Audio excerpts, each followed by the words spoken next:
Chief of Defense Staff. Minister of Defense, Christopher Musa, in the use time, they warn people when they protest. They tell them, people are allowed to protest, too, but there's a board. That board, when it drop now, to those of you listening, if it be just ordinary bots, but I will explain something to you. Let me play you this video first.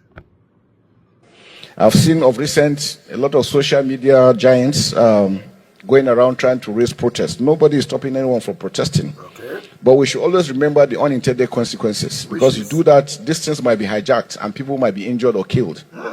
We are making efforts to see that we provide avenues for some of these media experts to be embedded with our troops when they are going on operation in the northeast, in the northwest, in the north central, so that they have a feel of what the troops go through and the challenges ahead. Maybe they will have a better understanding.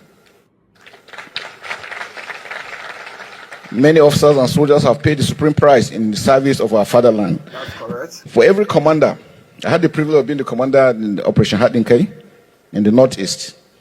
The worst thing that could happen to you is when you lose your men and you have to face the family to explain to them why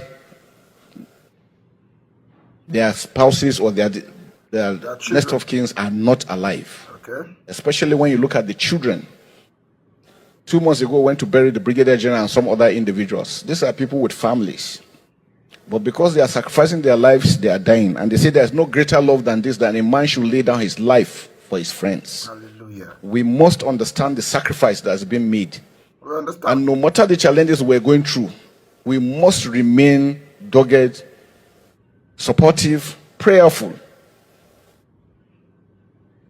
in support of the members of the security forces to enable the community to have the morale to fight. We are praying for them. Because when someone is sacrificing so much, missing his family, not having sleep and all this, and yet is being insulted, demoralized by the same people he's protecting. That's not what is For every human being, you know that is not easy. So I want to appeal to Nigeria and appreciate all Nigerians for their understanding and for their support. But we need more because we can't do it alone. Hallelujah. We'll support you. Is it not support? We'll support you. Now he talked about two things. He talked about the protest and how the protest can be hijacked and people can lose their lives.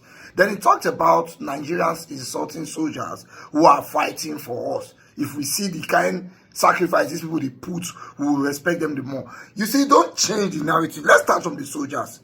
Christopher Musa, don't change the narrative. We are not having a problem with the soldiers fighting. You see those ones where the battlefield, we carry gun.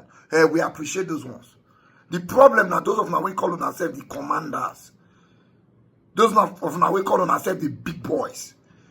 We are beginning to find out that instead of you people to fight insurgents, you are cashing out. Why you put the young boys in battlefield to sacrifice their life, the big boys are cashing out. And those are the people we have problem with, not the young ones. We understand what the junior rank and file are doing and how they have to fight and shoot guns and everything. But you who call yourself the generals, we they see one or two lifestyle. We they point out, say, if be like this insurgency, they favor on her. And that is where we have a problem. So don't make it look like the people where they fight for us will not appreciate them. We do. We're talking about those ones who are cashing out with this battle. Those ones who are deliberately leaving this thing to continue because he favor them. Now let's go to the protest ground. You see this threat of anything will happen for them. See, one of my chairman one time, when we security agents, I tell them about protest. Now he tell me, say, how far on scatter anything? I say no. He say, if na me dey charge, if na do the first day hold, I not scatter anything, I go dey watch una. When I do the second day hold, I not scatter anything, I go dey watch una. The third day, I'll go carry boys, caution una, we go help una scatter things.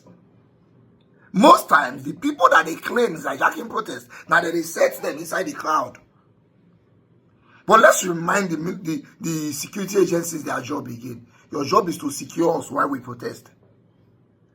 So if you find people who want to cause problems, you should arrest those people and not threaten us who want to protest peacefully.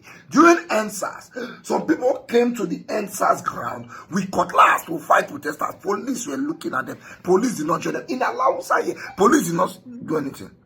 You were looking at people who came to fight protesters because the police knew who they were. This is